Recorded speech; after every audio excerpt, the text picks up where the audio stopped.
Good morning everyone and welcome to the class. Today we are going to start a new chapter and the name of the chapter is globalization.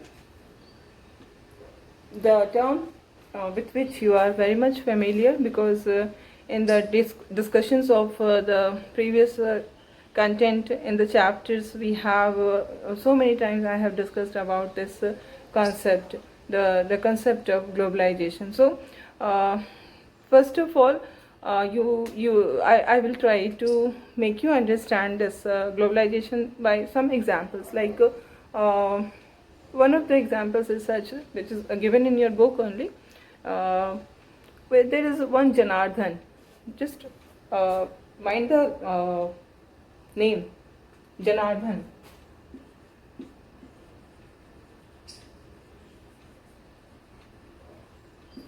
Okay. This Janardhan works. Where does he work? Where does he work? He works in a call center. Okay.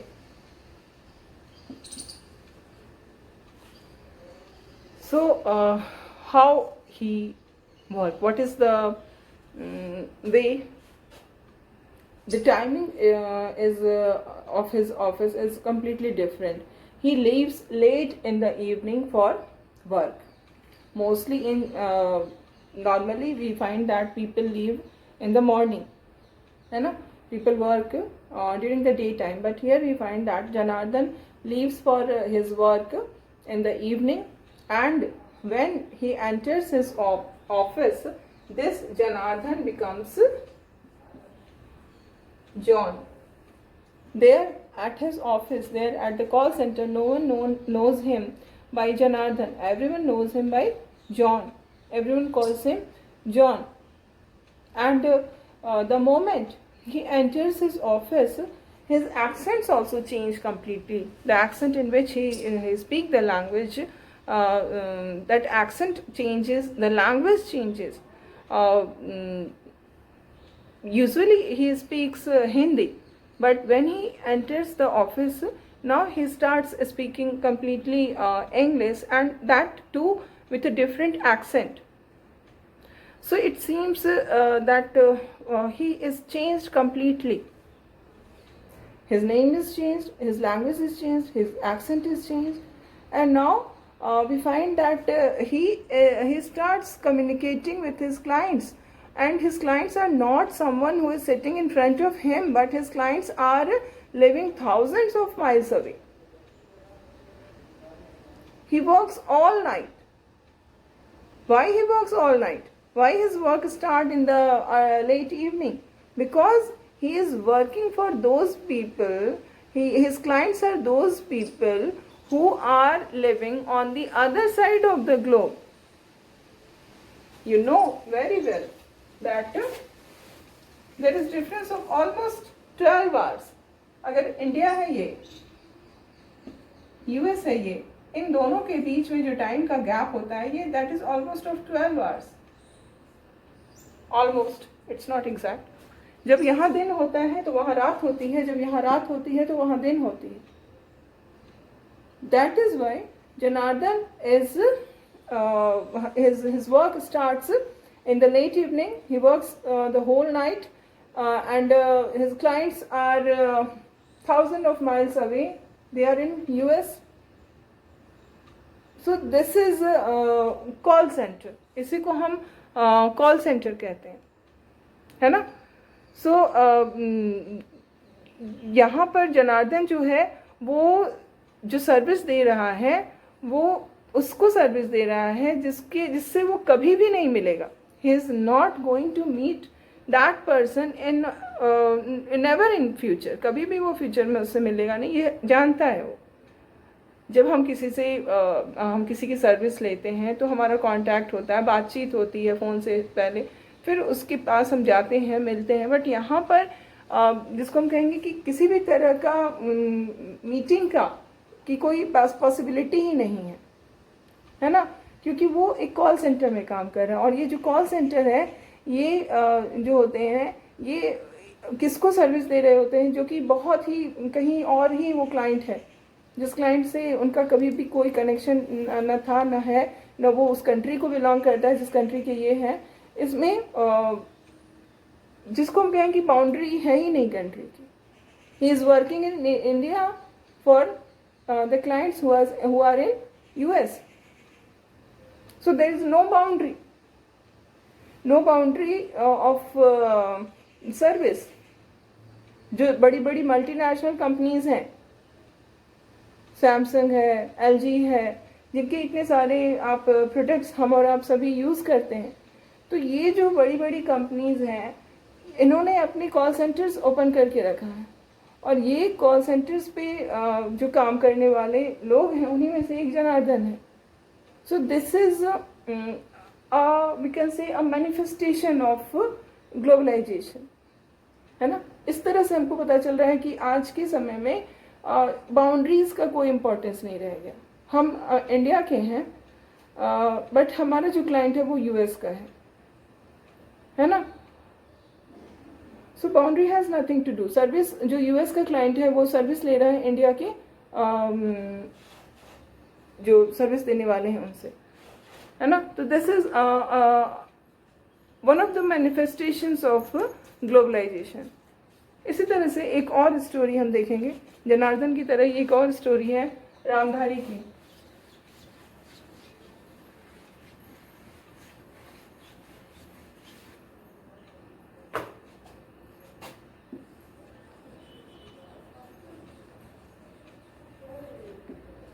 अभी रामधारी की क्या story है. रामधारी जो है he has to purchase a birthday gift for his 9-year-old daughter. ठीक है, उसकी 9-year-old daughter है, बर्थडे है उसका.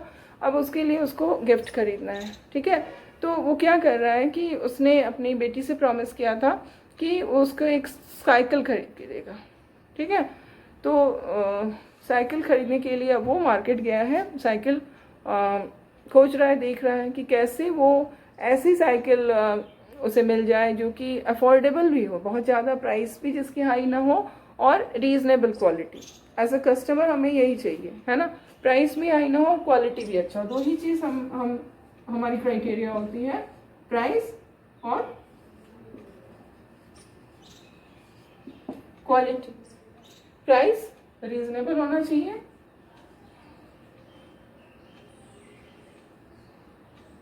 अफोर्डेबल होना चाहिए, प्राइस रीजनेबल होना चाहिए, और क्वालिटी कैसी होनी चाहिए. क्वालिटी जो है वो ड्यूरेबल होनी चाहिए, है ना, जो ज़्यादा दिनों तक चले, अच्छी क्वालिटी की हो.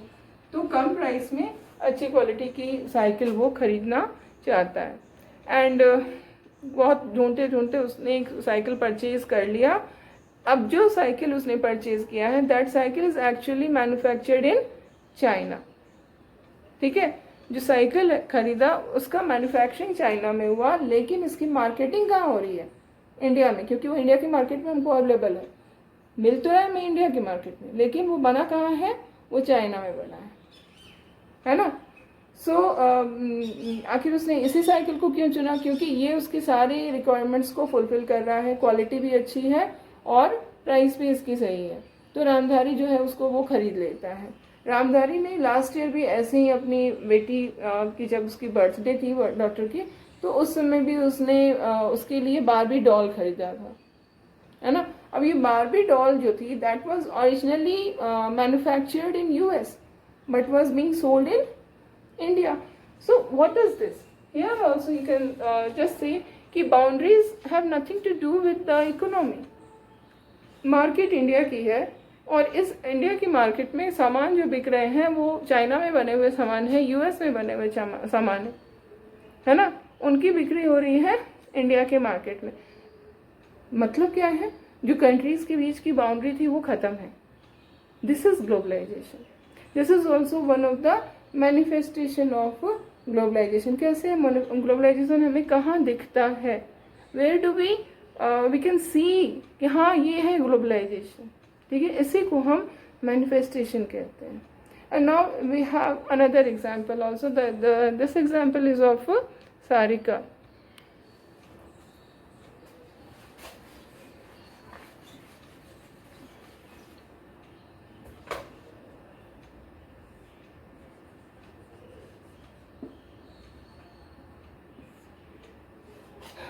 Sarika. She is a first generation learner. What do you understand by first generation learner?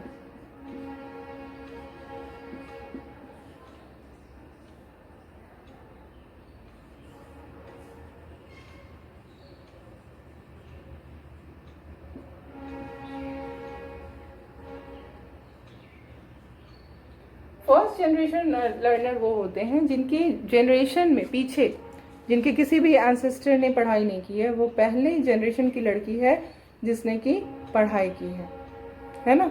और उसने बहुत अच्छा उसका रिजल्ट रहा थ्रू आउट स्कूल कॉलेज, उसने काफ़ी हार्ड वर्क किया और हमेशा वो अच्छे नंबर से पास हुई है, अच्छे रिजल्ट हुए हैं। Okay, and now what happens that she is now getting an opportunity to take on a job and begin an independent career which the woman of her family had never ever dreamed of earlier, क्योंकि she is the first generation learner। उसकी पहले तो किसी ने पढ़ा ही नहीं था।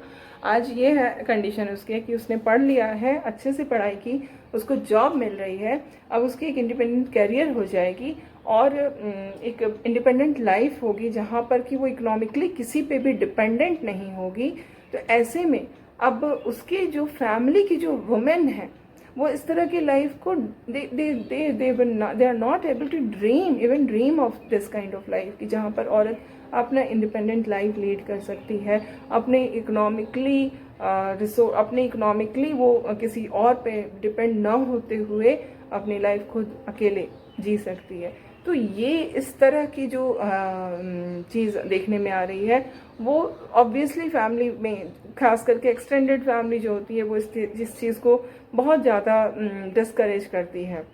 You must be aware, इस तरह की चीज़ें होती हैं फैमिली में जहाँ पर कि कोई भी जो चीज़ कभी नहीं हुई है उस फैमिली में, अगर कोई एक पर्सन करना चाहता है तो उसका काफ़ी रेजिस्टेंस होता है। तो उसके कुछ रिलेटिव्स जो थे उन्होंने अपोज किया, but she finally decided that she will go ahead because of the new opportunities that have been made available to her generation। तो ये जो उसका डिसीजन था कि वो आगे जाएगी, वो नहीं रुकेगी, that was by what kind of ideas he is getting influenced। उसकी फैमिली के जो आइडियाज़ थे वो तो यही थे कि औरतों को पढ़ना नहीं है, घर से बाहर नहीं निकलना है, but now she wants to have her own life। ये आइडिया जो उसके दिमाग में, ये जो जिसको हम कहेंगे चेंज ऑफ आइडिया कहाँ से आ रहा है, ये नया आइडिया जिसमें कि एक फीमेल को भी उतना ही राइट है अपनी इंडिपेंडेंट लाइफ को लीड करने का जितना कि एक मेल को होता है। ये जो इक्वालिटी वाली बात आ रही है, फेमिनिज्म वाली बात आ रही है, कहाँ से आ रही है? These are the ideas of western culture. कहते हैं ना कि पाश्चात्य सभ्यता का इस पे असर हो गया है, इसके पहनावे बदल गए, इसके तौर तरीके बदल गए। This is also one of the aspect of life where we find that boundaries has nothing to do.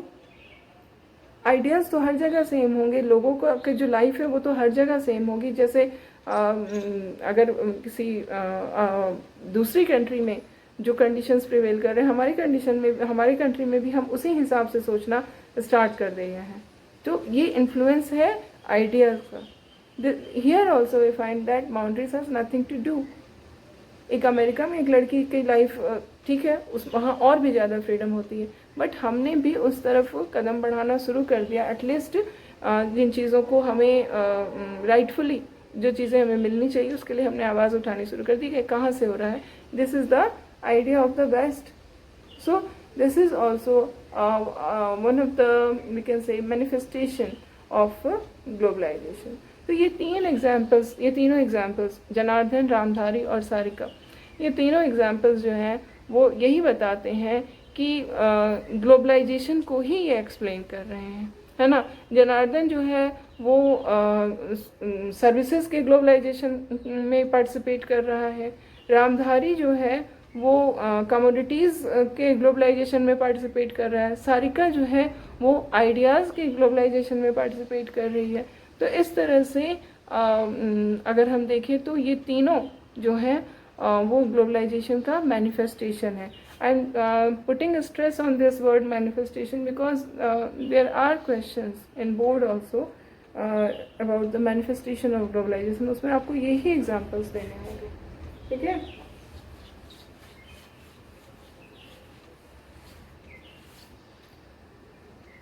अब इसी में हम ये एक बात यहीं पर समझ लें कि जो जनार्दन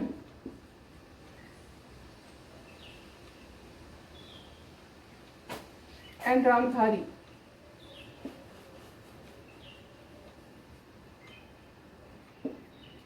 जनार्दन और रामधारी का जो एग्जाम्पल है that is the example of economic globalization. क्योंकि एक में गुड्स का है, दूसरे में सर्विसेज का है. These two are examples of economic globalisation.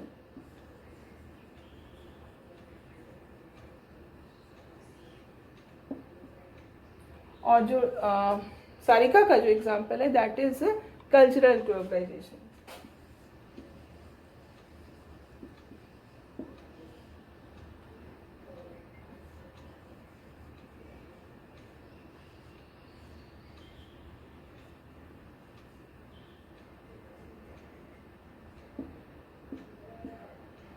ठीक है.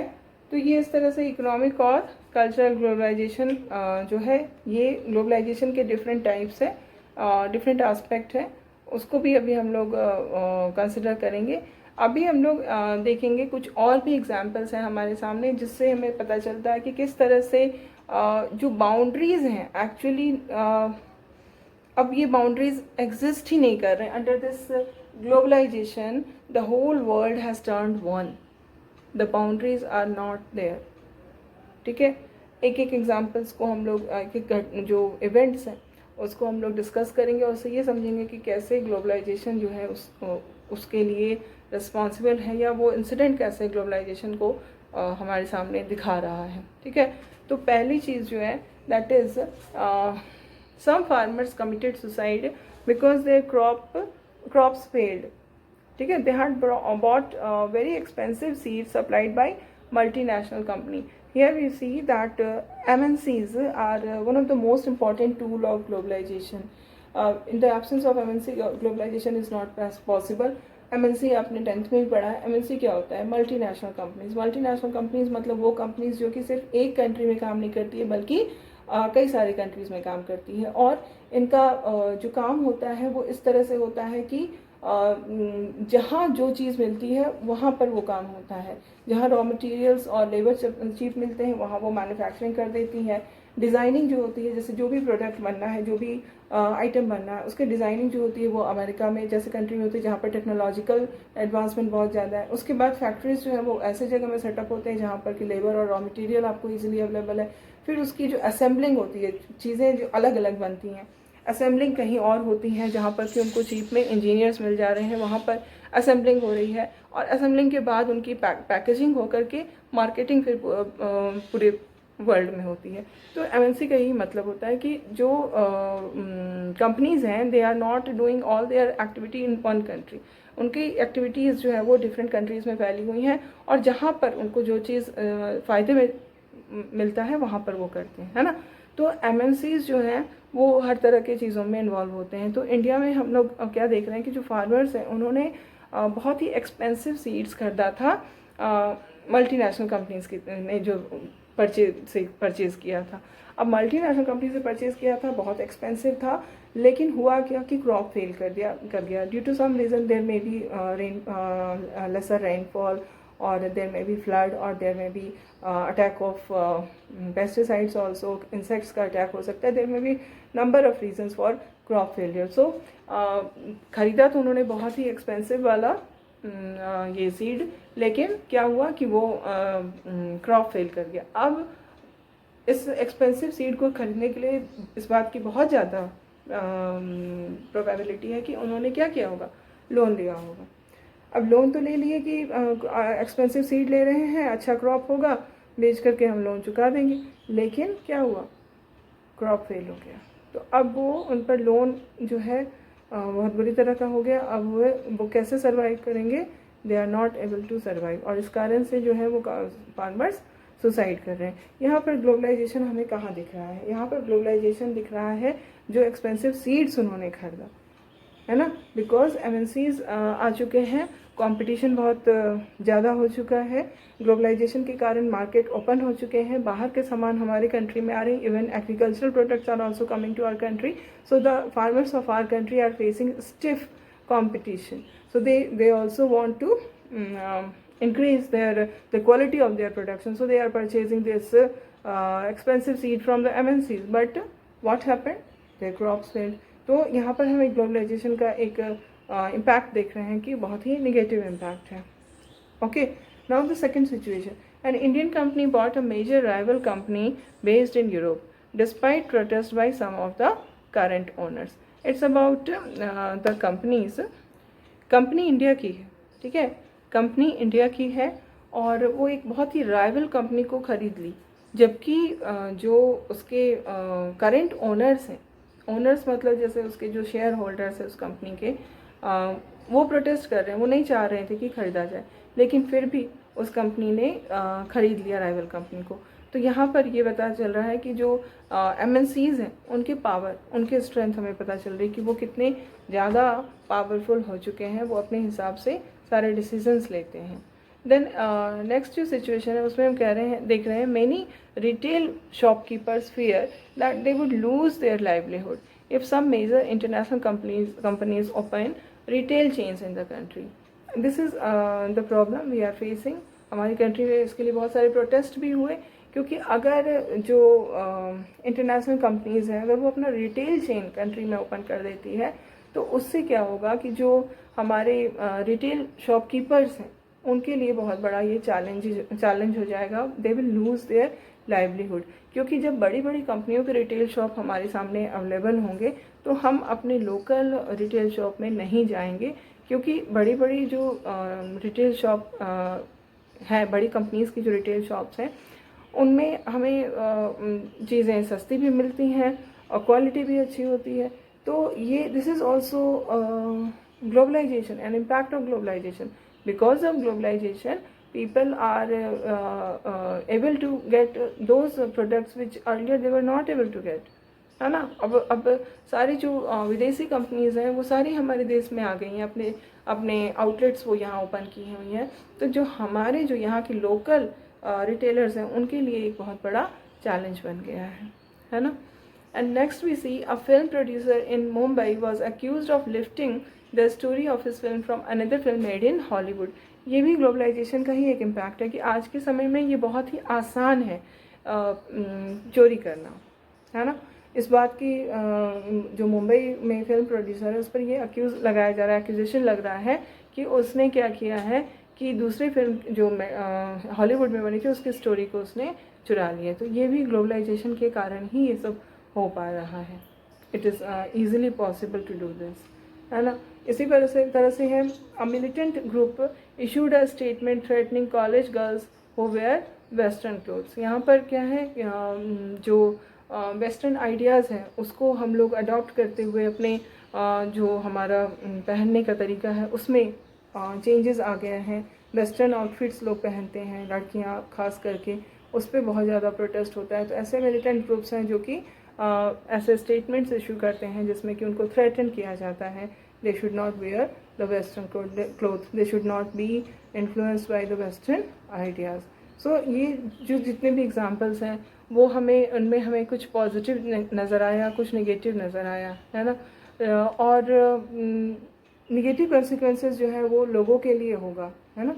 There are many who believe that globalization has more negative consequences than positive. अगर हम पीछे के एग्जांपल्स में भी देखें तो ज़्यादातर हमें नेगेटिव ही कंसिक्वेंसेस नज़र आ रहे हैं, पॉजिटिव कंसिक्वेंसेस कम दिख रहे हैं, है ना। तो ये प्रॉब्लम्स हैं, ग्लोबलाइजेशन के साथ नेगेटिव कंसिक्वेंसेस ज़्यादा जुड़े हुए हैं और इसको हम अभी कंसिक्वेंसेस पे हम अभी जाएंगे। ये हमारा नेक्स्ट सेगमेंट, लास्ट सेगमेंट है। इस एग्जांपल से हमें ये भी पता चलता है कि जो ग्लोबलाइजेशन है वो सिर्फ उसका इकोनॉमिक इशू नहीं है। जैसे कि हमने पहले भी जो 3 एग्जांपल्स देखे, उसमें पहले के 2 जो एग्जांपल्स थे, जनार्दन और रामधारी, वो तो यस, ये तो बता रहा है कि ग्लोबलाइजेशन का इकोनॉमिक एस्पेक्ट को ही बता रहा है, लेकिन साथ ही साथ ग्लोबलाइजेशन के कल्चरल एस्पेक्ट भी है ना। ग्लोबलाइजेशन हमेशा इकोनॉमिक ही उसका एस्पेक्ट हो ऐसी जरूरी बात नहीं है, उसके कुछ कल्चरल एस्पेक्ट भी होते हैं, कुछ पॉलिटिकल एस्पेक्ट भी होते हैं। और दूसरी बात ये कि it is not always necessary that the direction of influence always from the rich to the poor countries. ऐसा बात नहीं है कि हमेशा जो इन्फ्लुएंस हमें मिल रहा है वो रिच से पुअर की तरफ ही आ रहा है। कभी ऐसा भी हो सकता है कि पुअर जो कंट्रीज़ हैं उनकी भी कुछ आइडियाज़, उनकी भी कुछ चीज़ों को जो रिच कंट्रीज़ हैं वो अडॉप्ट करें। इसका एक बहुत ही अच्छा एग्जांपल हमारा आज का योगा है। जो योगा जो कि एंशिएंट इंडिया का ही देन है, it is the contribution of ancient India only. India में इसको भूल गए हम, लेकिन पूरी दुनिया में अगर देखें तो वेस्टर्न जो कंट्रीज़ हैं वो योगा को बहुत इंपॉर्टेंस देते हैं। तो इसका ये मतलब हुआ कि ये जो फ्लो है ऐसा नहीं है कि सिर्फ रिच से पुअर की तरफ होता है, बल्कि कुछ ऐसे भी हमें एग्जांपल्स मिलते हैं जिसमें ये समझ में आता है कि ये जो फ्लो है, फ्लो ऑफ आइडियाज़ है या वॉट एवर इज़ फ्लोइंग, यहाँ पर हम आइडिया की बात कर रहे हैं, ये पुअर से रिच की तरफ भी फ्लो करता है। तो ये दो चीज़ें आपको याद रखनी है। It is not always economic issue which is concerned with the globalization. Other than economic, there are political and cultural issues also. And the second thing is that the direction of influence is not always from the rich to the poor countries. Many times it is from the poor countries to the rich countries. Okay, so this is we have done, and now we will see exactly what is globalization. है क्या globalization? ठीक है, simply in a very simple word you can say that globalization is flow. Flow of what? Globalization is a flow of ideas moving from one part of the world to another. Globalization is flow of capital moving from one part of the world to the another part of the world. Globalization is the flow of commodities and goods. Trade is there.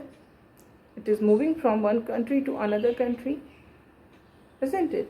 Then globalization is also the flow of the people. People are moving from one part of the country, from one part of the world to the another part of the world. So what is globalization? Globalization is flow.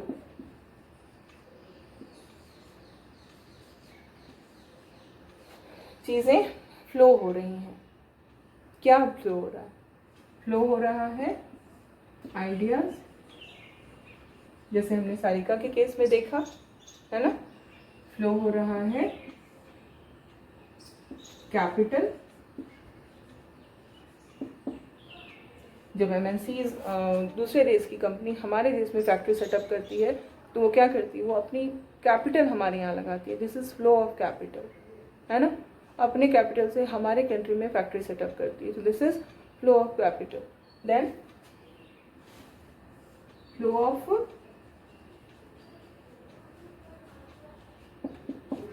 Of commodities and